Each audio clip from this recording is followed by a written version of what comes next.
What's going on, Junkie Nation? Gordon's George and Goes are back, always rounding up the biggest names in mixed martial arts. This time we get to talk to future Hall of Fame coach Javier Mendez. It's just a matter of time. You know the guy's going to make it. He's produced many world champions, and coming up here in a few weeks at UFC 280, another one may be headed his way.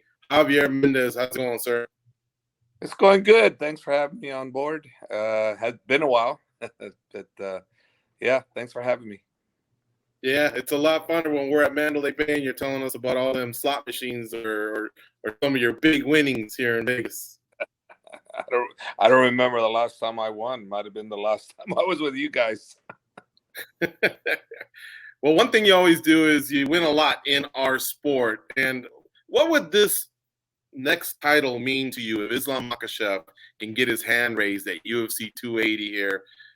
Coming up here in a few weeks in Abu Dhabi. What would I mean? I'm sure they're all similar, but they all have to be different. What would this one mean to you? I guess like all of them, I'm just very happy for them. I'd be very happy for Islam if he can accomplish what he set out to do. And I believe he will accomplish it. And my joy is in the joy in seeing him. Fulfill his goals, his dreams. That's kind of my. I basically I like that more so than it's me. No, it's him, and I'm very happy for him, and I'm very happy to be on board, helping him achieve that. How long have you been in Abu Dhabi, and why such a long commitment? The fight still isn't for another few weeks. Well, we do training up here at Nas in Dubai with Prince Hamdan at his private gym. We've been doing it since 2019, and it's been kind of a thing whenever we fight in Abu Dhabi. The fights are in Abu Dhabi, but our training is in Nas, which is the Prince's own private gym, and we've been doing that since 2019. And it's been a routine we're really comfortable with, and that's one of the biggest reasons. It's getting acclimated to the over here also because there's jet lag involved too. Right, exactly. All right. So I wanted to ask you, when you were on our show a few years back, you told us, "Hey, I had Khabib for a long time, for a long period of time, past his injury and other stuff that kept him busy. Watch the improvements he makes in his striking." I'll be damned. Sure enough, he had made some improvements in his striking. I mean, heck, he had that nice punch, when he knocked down Conor McGregor. I believe it was in round 2 of their fight. How about with Islam? How much time have you had to isolate with just the striking aspect to complement his outstanding grappling game? Well, the difference between Islam and Khabib is when Khabib was in Dagestan training in Abu Dhabi's gym, his father's gym. Khabib would only train with me. Really, he wouldn't really train stand up with anybody. He trained with me, so his time involved in striking was very limited. Whereas Islam was smart enough to train with other people, and he has great coaches at home that are working with him. So with him, his striking is further ahead than Khabib's ever was, only because of the fact that Islam was working, year round on his striking. Khabib was only part-time working, and that's what people don't understand. That's what's so amazing about Khabib. He was only doing it part-time, and that's why his improvement kept, from fight to fight, you go, wow, he keeps improving, because for him there was a huge gap in his striking and what he could learn and what he's able to do. Where Islam, he's been steadily growing all the time, and he's by far one of the best all-around fighters that I've ever trained. Now that Khabib is a coach, and obviously you're both in the corner, how do you guys mesh as a coach, and how much do you guys talk strategy? Is it different than talking to him when he was your student or pupil or your athlete, and now he's more of a colleague? Well, for me, as him as a colleague, like you say, as a coach, it's easier because we're on the same track. We have the same ideas. And as a coach, coaching him, there was times there where we had different ideas. He wanted to show people that he could stand, et cetera, et cetera. And and I didn't like that. I wanted him to do it where he was most superior. As a coach, it's much easier for me than it was when he was a fighter, because as a fighter, he didn't listen to me all the time. He listened to me most of the time, but not all the time. As a coach, him and we've been on point 100% of the time. Coach, I know you've solved a lot of puzzles throughout your career and had different types of skill sets in front of you that you had to kind of go through with a fine comb. The Charles Oliveira puzzle, how's that like? How's that been so far, as in relation to maybe other puzzles you've had to solve? Uh, Actually, to be honest with you, I've seen Charles fight so many times. I didn't review anything. I didn't need to. I have it all in my head, what he does and how well he does it, and how well this guy comes back when it looks like adversity's got him. When it doesn't get him, he rises above, So what I see in him is a great fighter. And what I see in Islam is a great fighter, that I just happen to think that we're going to be able to neutralize the areas that I feel that we can dominate in. And, come fight time, we'll see, but I'm 100% in my mind, in my heart, like Khabib, we believe that we have the winning horse in this situation here. I know with fighters, it comes down to what you're seeing out there the night of, as far as skill set and performance. But as a coach and knowing these people for so long, are there like looks that certain fighters can give you, reactions that they could give you, where this guy's either broken or it's time to hit the gas? Little things that you can pick up throughout the years that you've seen in these performances. Yeah, you can. You can definitely see that in little gaps here and there, like you said. With Charles, his gaps are getting tighter and tighter. So he's not getting weaker; he's getting stronger. And this last fight, where the scales didn't exactly favor him, and that was not due to his fault. It was due to a faulty scale. You've seen how much. He had the desire to win, and how much improvement he's made. And adversity on the last fight was not very much there at all. I mean, he's improving all the time. I'm very impressed with him. Coach, throughout the history of our show, there have been so many things that we just never expected would happen. One was Conor McGregor boxing Floyd Mayweather. I think for the longest time we said, never going to happen, never going to happen.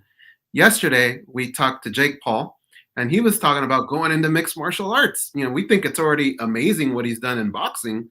But mixed martial arts is a different sport. It's difficult. But he brought up your name, and we were curious, how did you guys meet? How did all that come about? And how long would it take somebody like that to get them ready for a professional mixed martial arts fight? Well, Jacob Chavez is a very close friend of mine, and he's an AKA coach. He trained Blagoy Ivanov. Jacob, that's where I met Blagoy, through Jacob. They came over with Jacob when Blagoy came to train with us, and so Jacob is with Jake Paul. So I don't really know anything else other than he's trained with an AKA coach, which is Jacob Chavez. So yeah, I don't know. If Jake Paul wanted to do MMA, I'm sure he can. He's a wrestler, and he's got boxing, and he's a great athlete. So I think getting him ready wouldn't take too long. But at the same time, too, it depends on the level. Where you're going to put him. You can't put him in with someone that's got great jiu-jitsu or great wrestling that can take him down, because he's not going to be able to survive that. He's going to need time. It's going to need time. Coach, you've been a part of some epic fights, epic title fights, but I did want to ask you the difference between some of the big fights you've been in. For example, Kane versus Brock. They may not have disliked each other, but there was still, I believe, I don't know. I was there, and as a Mexican American, it felt like it was a pro-Mexican crowd. And then when Brock came out to Metallica, maybe some of his people were cheering for him. But again, no deep hate or nothing like that. But then DC and Jones, they went at it. Rockhold and Weidman, pretty respectful, I think, from what I remember. Khabib and Connor. No, that thing got ugly. This one, how would you describe this one? And what is your preference? Do you like it when it kind of can get like that personal and maybe these guys get a little bit more fired up and have a little bit more venom going into fight night? Well, for me, I don't like the venom. I'd rather have the sportsman. But you're hitting uh, two venom, two non-venom, and the venom ones seem to get more attention. So obviously, from a fan's perspective, they like the venom thrown in there. But I still prefer the other. And this fight here, I think it's in the middle. I don't think there's much thrown at each other. I think Islam doesn't really like uh, uh, talking too much. He's a performer, and Charles, I don't think he's much of a talker either. I just think Charles talks because they ask him the questions, but he's not really one to go out there and talk a lot. I don't think so, anyways. So this fight here it's not the high and it's not the low. I think it's in the middle. I don't know. What do you guys think? Yeah, I think you're right. I think Oliveira's been on an outstanding run. I think we can all admit that. And but at the same time, Makhachev and his mentor Khabib, when they were on top, pretty unstoppable. So it's just two big forces colliding, and I've seen a little bit of smack talk, nothing to the level of Jones and DC. So yeah, I think you're right. It probably is more in the middle. But like you said, it's that component that gets people fired up. Sometimes it's a shove at the weigh-ins. Sometimes it's water bottles flying at a press conference. All of a sudden, there's more eyeballs on a fight. Yeah.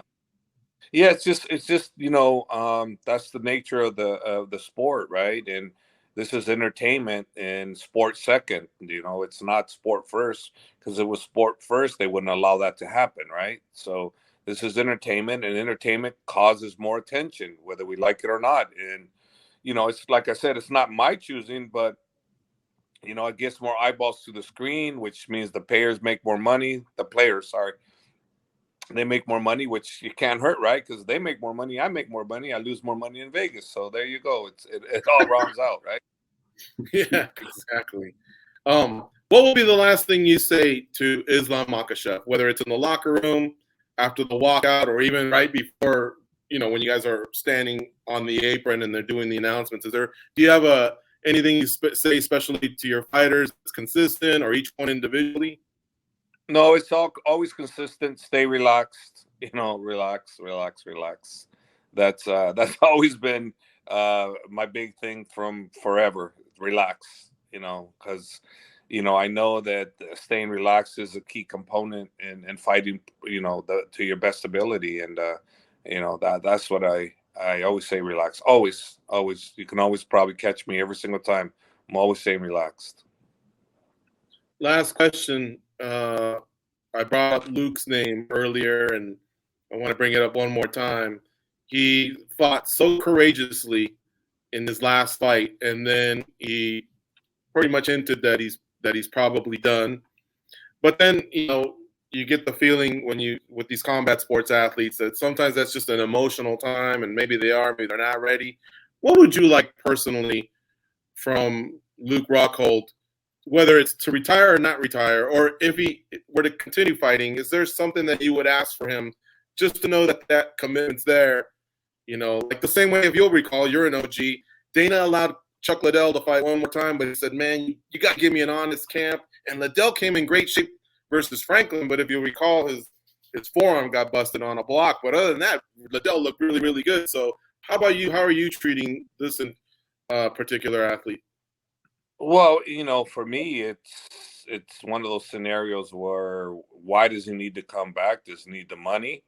Well, what's the reason for coming back? If it's financial, then I said, do what you got to do to make your money. If it's not financial, which I don't think that would be the case, I would say, well, why? Why do you want to come back? Is it really that important? Because, your best days are past you, and I'd leave it up to them, because I've never been able to get someone to retire. So I wouldn't try to get him to retire because it's his choice. I just would ask simple questions. Why? And if the right answer is given, then he's got to do what he's got to do. Great stuff from the coach as always. Thank you so much for your time today. I hope you guys have a great camp, whatever's left of it. Safe wake up for Islam Makhachev, and one hell of a fight on October 22nd for that vacant lightweight title against Charles Oliveira. Thanks, Coach, for the time as always. Thanks, guys. All right.